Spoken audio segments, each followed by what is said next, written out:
If your virtue goes no deeper than that of the scribes and Pharisees, you will never get into the kingdom of heaven.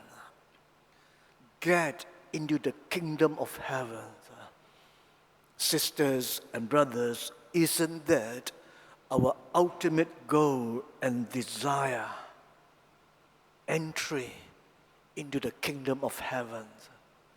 Unless we do not believe that there is life after death, unless we do not believe in the existence of a soul.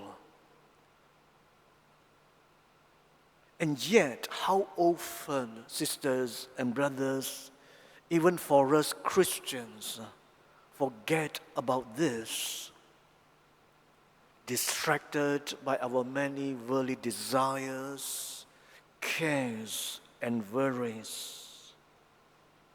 For this reason, many are not well prepared and ready yet for entry into the kingdom of heaven when we died, because we feel we have not lived a good and virtuous Christian life on the earth. So nowadays, quite often in my funeral homily, I remind the living church members of this fact, that at the end of our lives, what matters most is whether we can make it into the kingdom of heaven. However, in today's gospel, Jesus warns us again.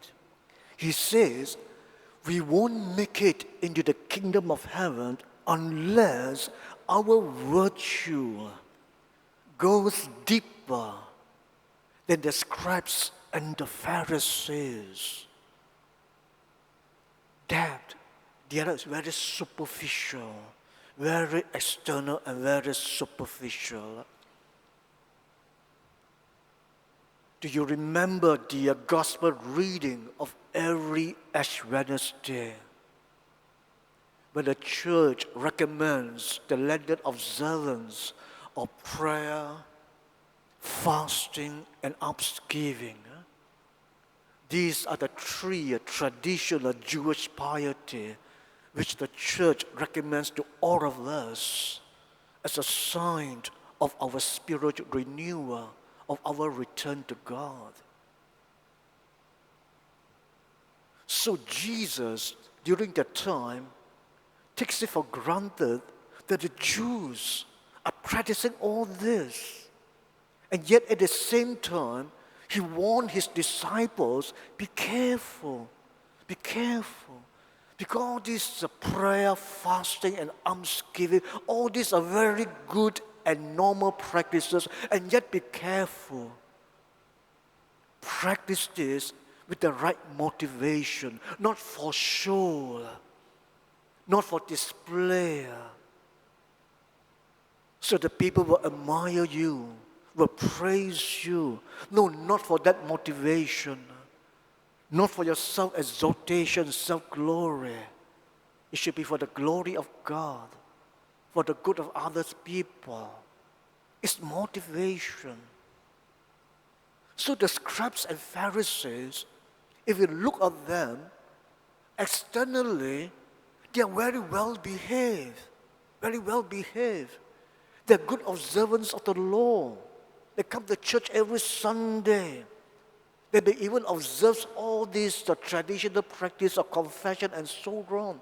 All these external laws, they are very good in that. But that's external, because the virtues of the scribes and Pharisees are based on the external observances of the law. External behavior. But that is not good enough. That is not good enough. Jesus wants to see your motivation. So, the scribes and Pharisees, in all the external life and behavior, very good. You admire them, you respect them. But then, these people may lack love and mercy. They lack compassion. They look down on other people. They despise sinners. They are self-righteous. They are holier than thou. About the heart, they may harbor angry thoughts, proud thoughts. So for us also, by all externals, we may appear good. Even for me, well, Father, very brown, holy. Can you see my thoughts? Can you see my motivations? Can you see my desires? You cannot see. You cannot see. Only God knows. You don't know. Sometimes I myself may not know what drives me to do what I do, because I may lack purity of heart. So God sees all this, the interiority, not the external. So in the Bible says God does not see our appearances, does not judge by our appearance. God sees the heart. So the season of Lent is a special time to purify our hearts, to look inside us. Even the good things we do, the good practices, so that we do it with the right motivation for the love of God, for the love of our neighbor. So back again to the Lenten observances about prayer, fasting, and charity. So sisters, in terms of prayer, practice our habit 1 and 2, daily prayer and Bible reading. In terms of almsgiving, in a general sense, it's a practice of charity, love and service, habit 3 and 4. What about fasting? What about fasting? Well, we can practice habit number 8, healthy lifestyle. Healthy lifestyle. We need to mortify our body. That demands a lot of discipline. Mortify all the cravings of our body for pleasure of food, pleasure of sex. That's why we got all kinds of addiction. Practice a healthy lifestyle. Eat healthy food, exercise, coping with stress, get enough sleep and rest, water. All this demand discipline. It's not easy. It's not easy.